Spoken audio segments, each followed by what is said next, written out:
So here we are, 1 month out from Election Day. The presidential candidates are ramping up their pitches to voters. Kamala Harris on a media blitz, including a major interview last night on 60 Minutes. Donald Trump pulled out of that interview after initially agreeing to participate. All this comes as states are grappling with the impact of one natural disaster and bracing for another.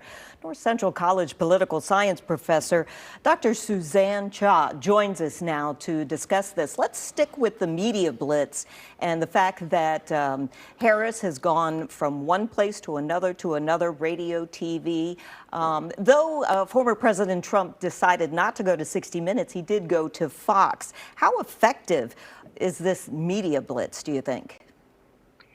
Well, I think it addresses one of the concerns that we've heard from voters and also from those in the press, that Kamala Harris hasn't been available enough to the media, that she's done more kind of scripted events, she's done her rallies, she's really good one-on-one in community, and she's spending a lot of time doing that kind of grassroots campaigning.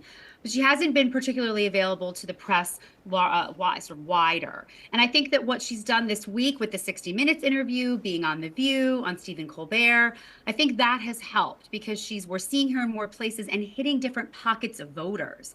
If I could add that when she did the podcast with Alex Cooper, the Call Her Daddy podcast earlier, that was actually really smart to reach out to Gen Z voters, to young women. That's the target audience. So I think her strategy is to hit voters where they are in all of these different outlets, where President Trump is staying with his strategy of mobilizing the base, and he's going to media outlets where he can do that.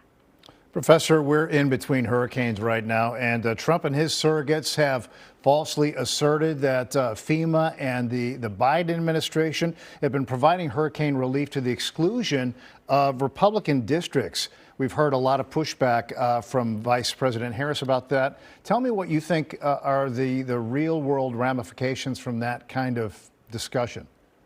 Yeah, I mean, this is where disinformation becomes very dangerous. And while President Trump at times has kind of a loose relationship with the full truth, this is a disinformation campaign that what we're seeing from those on the ground in affected areas is actually keeping people from applying for FEMA funds that are available. So the narrative that they're only getting $750, that's for emergency, immediate needs, but there's tens of thousands of dollars, if not more, that's out there for them to apply for longer term needs. Any political fallout from that, though? Administrators are telling us. I'm sorry, go ahead. Do you think there's any political fallout that would have some bearing on the election, though?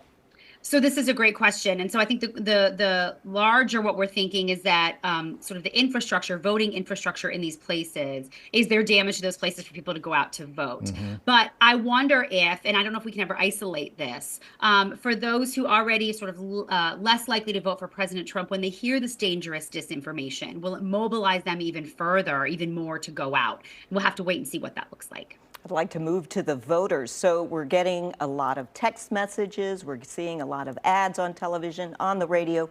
Have the voters reached election fatigue yet? Yeah, we may have reached election fatigue 2 years ago, thinking about November of 2024.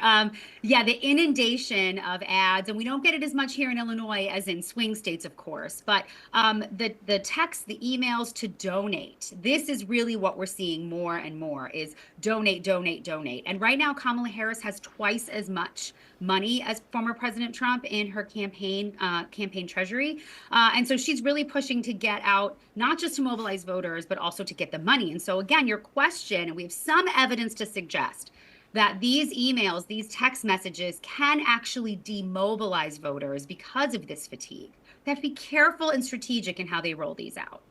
A few seconds left. I really want to get your take what we learned in Bob Woodward's new book about then President Trump secretly sending COVID tests to Russia and Vladimir Putin. That would be an October surprise in any normal election, right? But not in this day and age. You think we'll ever get back to that? What was your take on that controversy? Yeah, there's been a couple of things that have rolled out the past couple of days that we might consider October surprises, but in our very calcified politics, there isn't much that moves the needle. And I think all this does, if this is true, is to suggest that President Trump's relationship with Vladimir Putin was quite friendly, as he suggested. And the question we have to ask is friendly always good? Does it help the United States or not? I should say that Trump did say that that is not how it happened. North Central College political science professor Dr. Suzanne Chod, thanks for being with us. We appreciate it. Thank you so much.